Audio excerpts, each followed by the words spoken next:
whaatai mo na noa. Ia, le tōle nei tai au. Ia ke ale alo pa o kua na nei o tātou ia me ko i nei e soko. Lana tupuinga ma lana tausinga. O te whaatalo whaalo i atuai, le nei tai au i le toi se atuai fo le tai o le atunuu, ia, ma le to tele ko i nisi o au mga luenga o lo o malanga atuai tua. Ia, wa manatu ai, ia, o te whaatalo whaatu tātou au ainga o le au tu stala, ma le au whaasana lau i nei tai au. Ina ia whapena o na o tō fufonga i nā te foi, ia se whaamatalanga mai le tātou malo. Whatalo whātu foi i le mai moa ma le tāpua mai a Samoa. Ia malo le soifua, malo le nangi ma. Whaapetai le tatalo, le whaapetai le tāpua. Ia a ohalo le malo, ia e meise o lau o whai ngā wenga.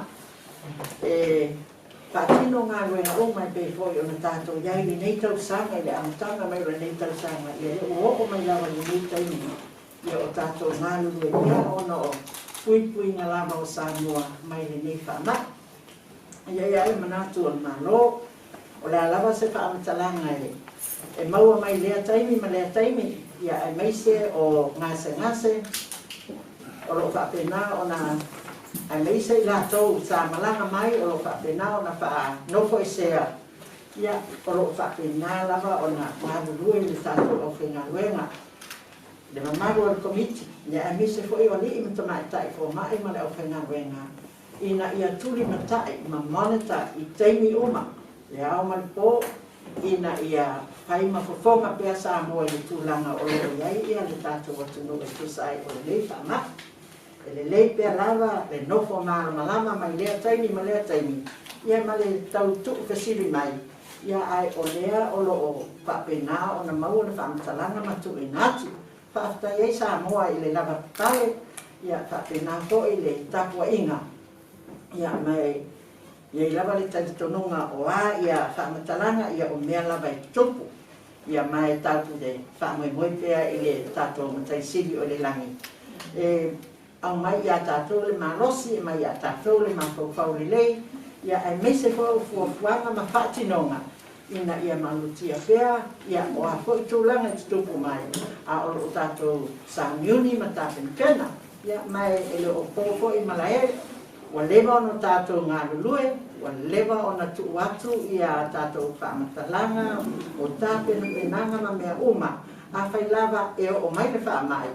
O te tonu o tātou lava tā oso, i te tono o nuu mawhio anga, e meise te tono o tātou ainga taitasi, ia e tau te whaasauni ai, moni luki tau o le a tātou teanga iai, ia le nei ko i tō la, ia o ai ato le weekend la a tātou o iai, ia ai o asiri foi o na a matu se whaamatalanga o iai le nei taimi, ia e tusa ai o le tūlanga o le tāmau i tono le atunu, ia o lea e Whaapelo ia tui foi, ia le ofisili o lutanga luenga, te renga ia le ausa, ia meise foi, ia le tektefono, o tātou komiti o whaalaulare tupu whaafose, ia ma o le whalautusi foi, ia le whaamia ma le kapeneta, ia o lo whapena lava o na pasi mai ai, ma pasi atuai le, ma mano le autostala, mo le wha o i nātu si o tātua tulu o tūlanga ese e te tupa mai lea taimi ma lea taimi.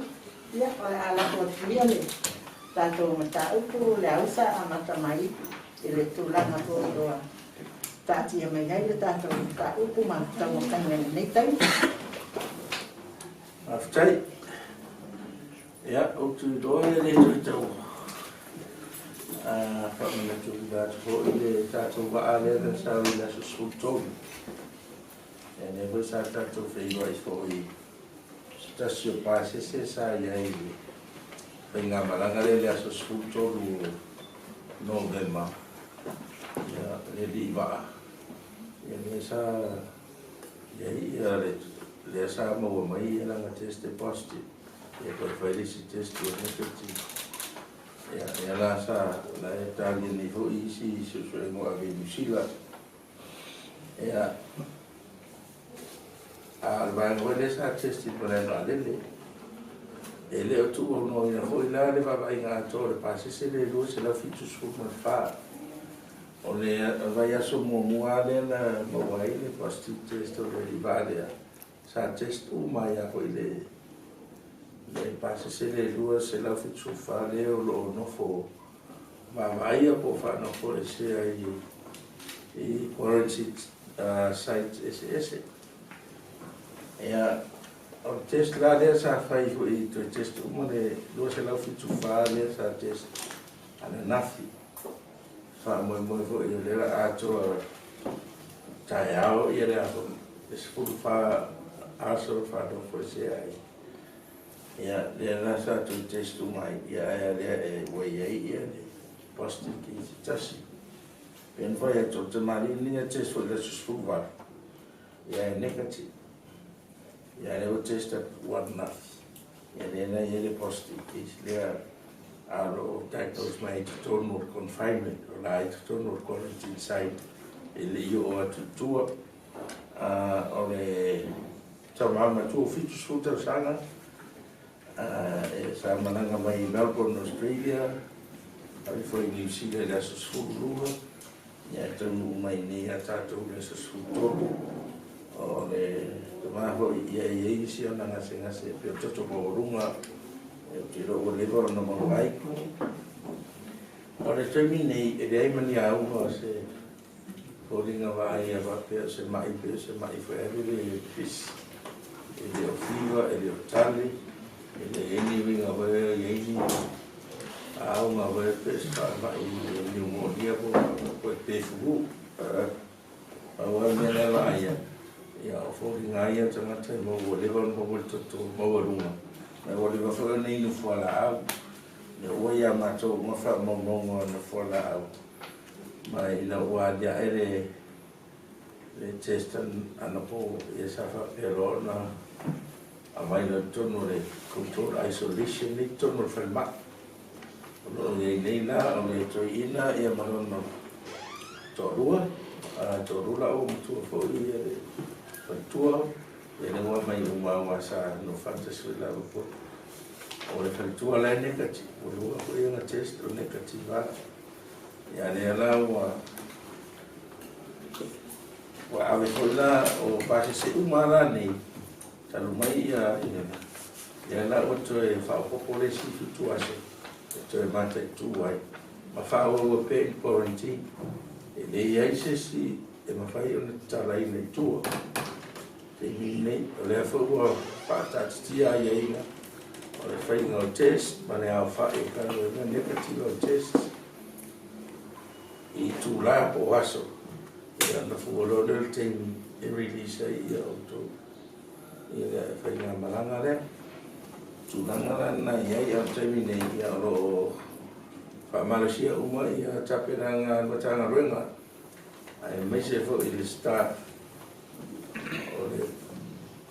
te le fa ma fa tapena ale fenga renga wa ai se me o mai ile tuai il community ono no se si o fenga renga ne na pa me to no men male vale e o men te minne ma to no fa te mano sa fila ko la no po ma su fa te mano se tapena o ma vai e fenga o me ne ia o la bane ia ni si to yo mai ainga e ono sa lo na ainga ma su fa va pa pe voi la i to na to fa te maro te le fa te maro no fa ia to no ia ai to na te nei ia le fo la o fo tu ino e le to yo la to ino mo si to aso e wa le fa so ro mo fo ia fa test mo si le fia fo o va so ni e fa uma test ka ko frontliners ko teams nge pala valele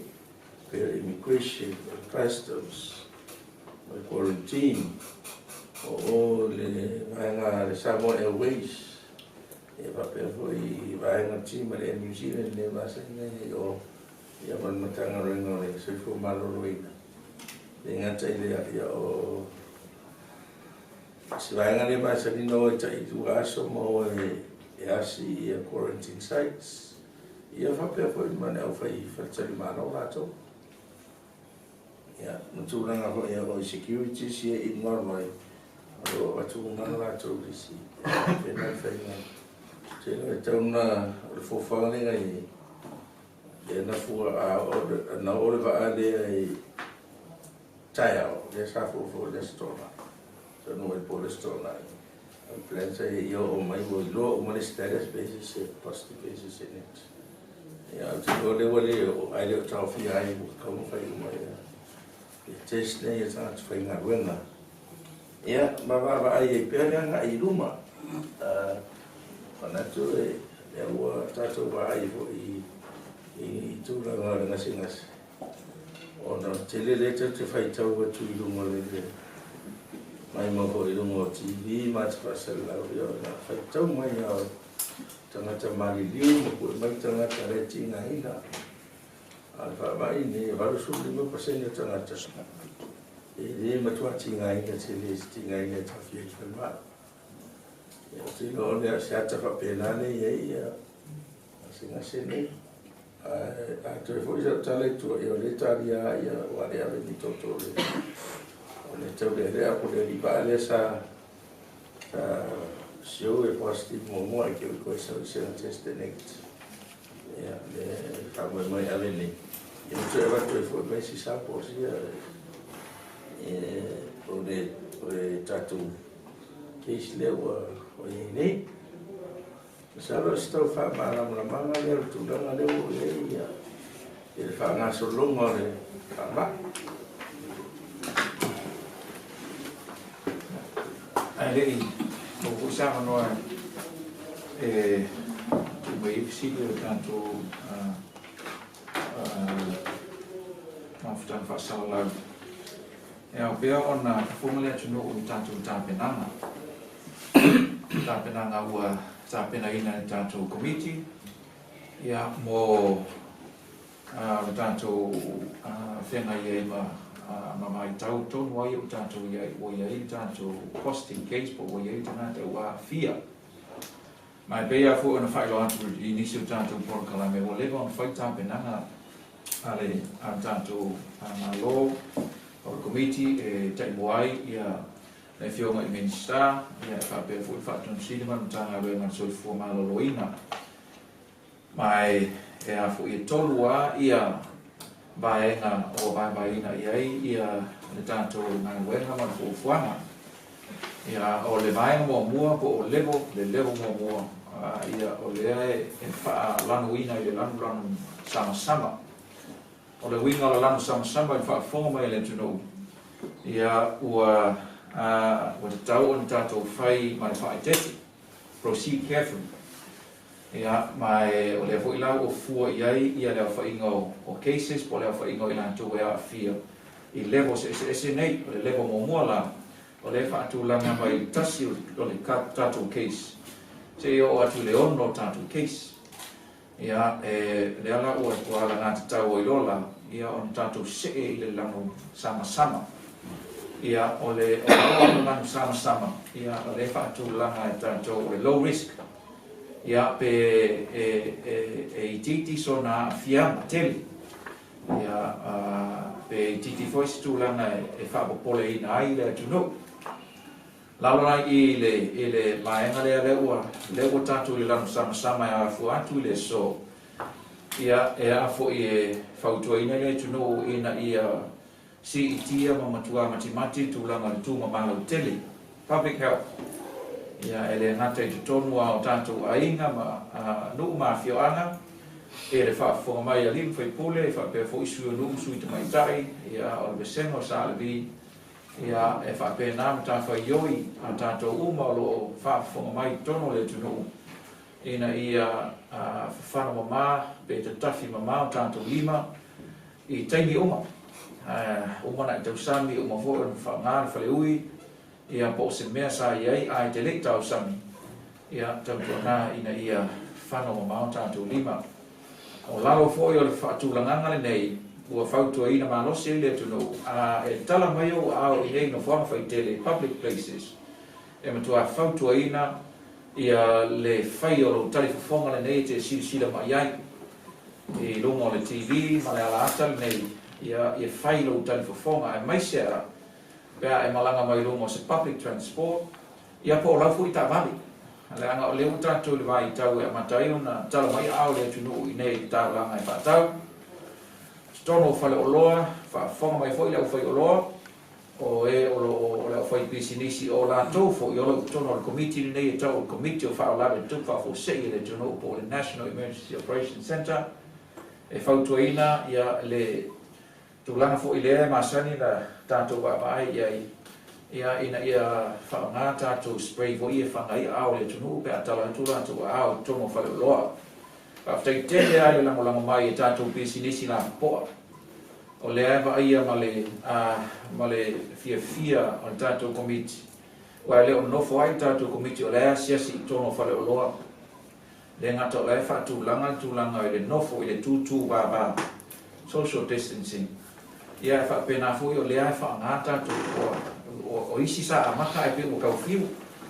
o mātou te talo atu i lau whai o loa fa mole ko ia kiri maki ka ko ngā roenga ngā mole tunu ia e whautuaina fo i le tunu tono whale o loa ia wha ngā science ngā ua whaatulanga le lei e mū nai tono whale o loa ia e tautua nā o pui ngā uma nā o le tātou level le o iei nei o le lanu sama o le level 1 ia alu o le atulanga iai le whaasolo mai o tātou cases ai tātou o atu i le fitu le iwa cases ia on tātou se mai loe le level mua ai tātou a ngā i le level 2 o le lanu moli o le level la lanu moli ia ua wheo lolo ia po o sili atu le tūlanga fo i le o noa fia i le tuno ma ua te tau o ilo i le tuno o na matuafa ai tete extreme caution longa winga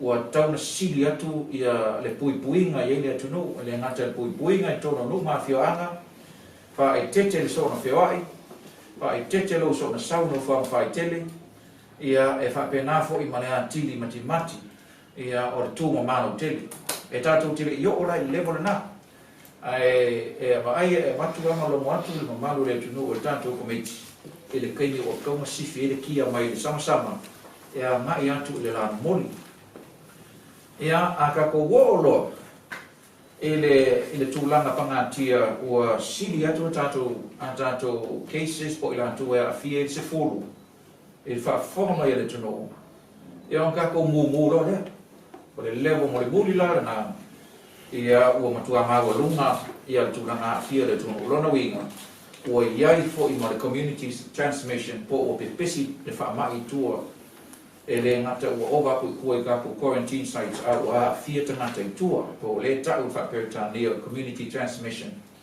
ia ona mū lo leo le tātou lana ia ma ua loka uma me uma le ko isi me toi tala stay home and be safe. Ia e longawina e le ko Yesu se whearoai loka uma tauranga, loka uma wa lele, loka uma wa e ka ko mofo i lau le manu o tō Malta ia mau tātou whali. Ia o le whaatūlanganga le nā pēo whai atu o tāpenanga ia tātou komiti le whionga i minsta ma le whaatamsiri ma le tātou malo ua lewa o tāpena pena. Ma le fo e wa faisi leva ona fai tatu fai nga pa anga ma fio anga le fa fo ma yo tasi leva e no le o nga ruenga fai per tatu committee nei le ta o ni community service e nga rua va lua i marutanga le ngotina te mai tai ma so tai e nga i tua e fa ai loi nu ma fio anga ta wala tu su no mo su te mai tai no ina ia longa pui le tu no va e se nei o le fautuanga o se taimi sau no atu le usa ma sau no atu le whionga i ni sta le atu no ue ia e mātou te talo atu e lea o ia fo i matupia mana ia le o sa mātou tala fo i whai le basa pe a le lomsa ia po ia le tunu ultau fo i atu o tātou komiti me lea ia mātou te talo atu ia o lo tau au maso mātou tau mo whai atu e mwhai ai o na ame whaatasi i tātou, tau so whaatasi i tātou ngā ruenga. A wāse ai o tātou tunu, na maru puipuia i a tangata no o Samoa. Ia, o sa mātou tala lea to e whapopo atu sa o mātou mo fia minister ma te fia mai whaton sini. Ia la fo tuia, sama o tevi ni fisili e tātou a inga whasara lau mō le whapopo mai e te tino, whawhitai. Ia, o matatuia lau whiona le whaton sini awa. Tātou keisi ona lua le tama whitu kuto sala sa kua ke o whaia na trees o ke tonu na atia pe na atia mai Australia pe na atia mai tātou keisi o mua a marama mai pahe. Ole mātou ai ana po ia e siti no mo vai le mau se fumu no po ai e lima suluiva si e rollers ai e small mo aro mai faso ole to ina pe na sai atu e sa malanga mai i Melbourne, Australia. Tau nui whaine i New Zealand. Ia, sau e role mai a tātou. Ane, ai ngana ia, ne rau te rau po New Zealand, po Melbourne. Ko e whai atu repi ka pui ne, e hona te leo on test le, you have to do it repeatedly and you get a cost or strong as possible built to every day to know the block would go so levels more long to la to deciding to or occasionally anything of it or no he si na se built to le ho to va to wa fine on to house to go vai no mai ora tino so ni che so sto in affa mai e na o to no le isolation to no for mai leoi ti non ce vai Ana to ina treatment da ona se mai na au le ba ai ma a ia te ne wa no te positive e na te ma no ale ni se e le ese antivirus pero ya tu no va e ese antivirus treat them like all complications, until the complications who were infected, c'est tout l'autre famille, et pour infecter mama, pneumonia, and we don't have antibiotics, and we have 4 antibiotics, different antibiotics, and if an antibiotic you will go for 2 antibiotics or even triple.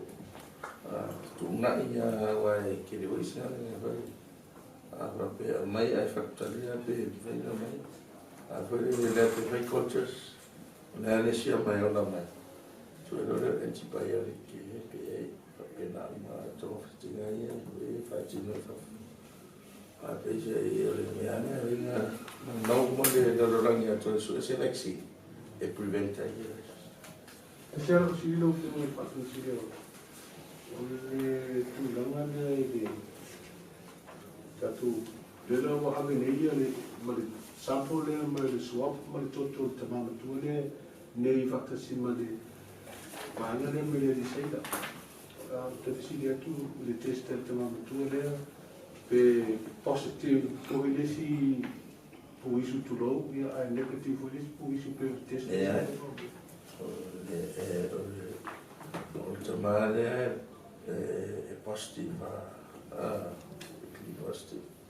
And I would echo repeat to my wife, or if I'm going to find you, or swap my 2 yet a serious swap if I am. I am a seven jumping up and just.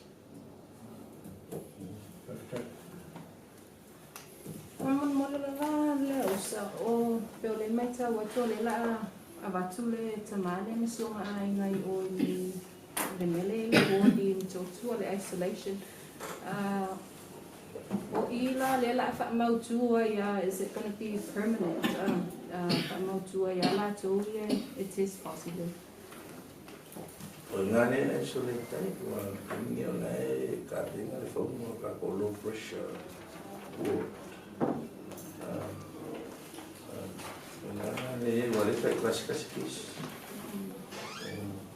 o tinga ina yo e se foi le plan nei na pa ngalo le tono fer mai e si mo wotse to tara fer nei le level e si e close office vai no fer mai e te ganta to e nena leu whakapoa se fitu mo I la tau ia sa mai whamon mole pe o sifu whamako ia le e ono te extend lai le sifu e whawati sifu whau aso ia le quarantine mo isi malanga ia o fufu mai ia o te mine le fuan malanga to mai a fa pe foi ga e malanga le fufu mai o e fufu le mai e wa se vai ia fa io fa se o le mena nga solo mai Mera fego la chest. Merena mai America no le risk ma dia ang falta la mai do a dus futas. Ya lo graduate to ne mai New Zealand.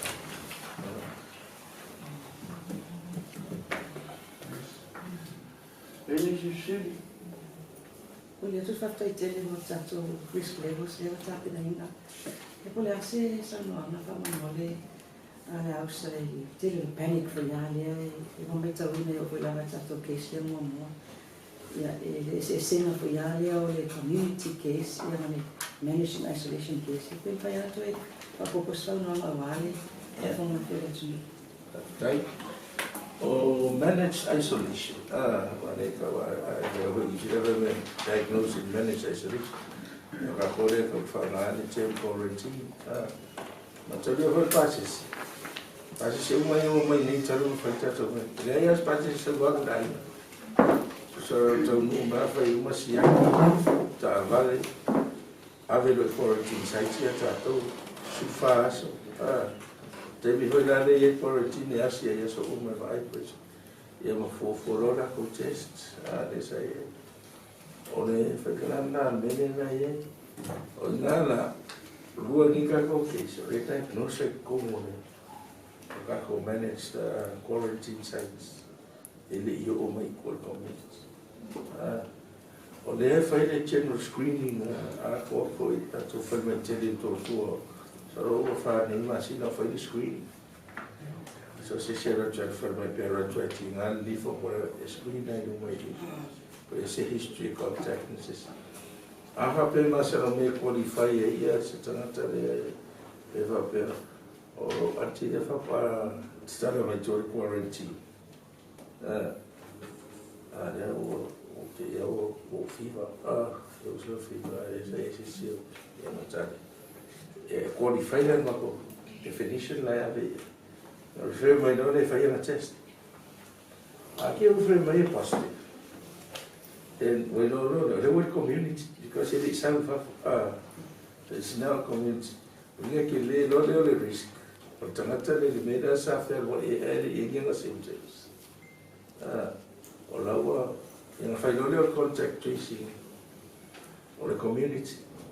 Which are contact tracing and I feel love one by talking more to yeah, and I'm very life or they mean or the extent for life support for Manavai.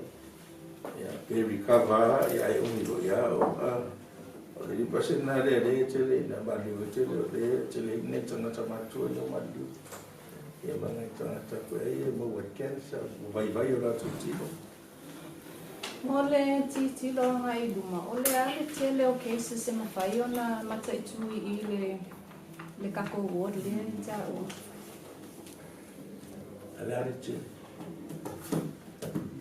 What's the Ole low pressure, ele fa pe o que suma ave.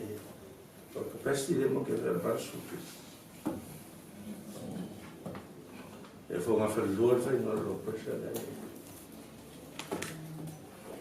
Ito tasi la bona I tau to tua fa mo le la fina. Ma mau mai me o na so tele manga tino. E pensa no ia itu langa. Low pressure war era no fa low pressure. Ya o ni le que tipo era un favore. Ia fai mo fia e na to ai to no ile pesi. O le era e fa poi mai fa o to no fa mai.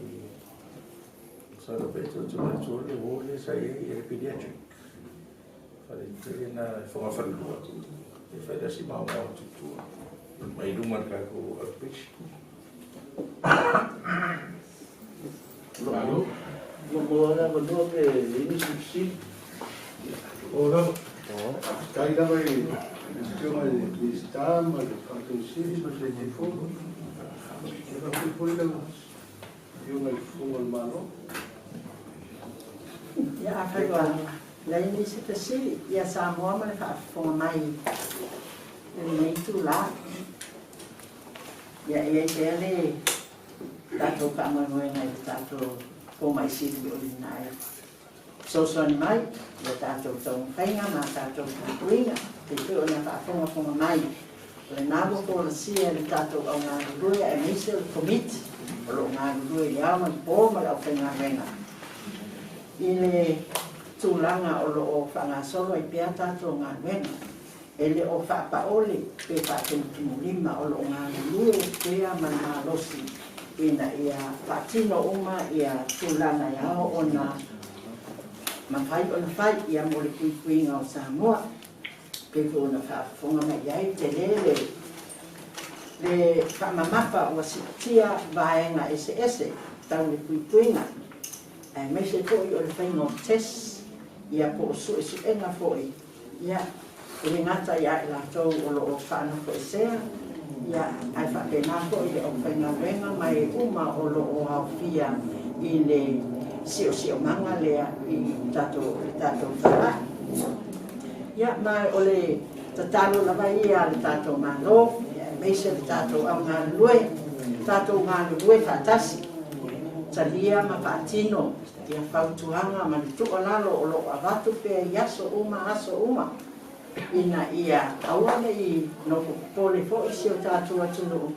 Ia e whaapenao no tato ngā lue whatasi e tusai o sangu ninga matape na penanga i le tūlanga e ono taunu. Iai pia whaapea o le a iai pia se whaapoponga o le whaamai tonu o Samoa. Ia e wha pena o na whaatai tuai le whaaponga mai, whaatai fo ia te utau le au tustala o lo whaailoa atuai ia tūlanga uma. Ia ma o le tūlanga lava lea o le aiai. O le a se tūlanga e tupu mai lea taimi me lea taimi. E whaapuna lava o na wala o watu, ia ma kufonga fo i Samoa, ia e tusai o le mea o le atupu, mai lea taimi. Ia mo le taimi nei, whaasoi fua ia, manuia pe au mga nuenga, manuia fo le whaai ungo le neiva iaso i le paia man mamalo se o tātua tunu i o na tūlanga whaalupe, soi fua.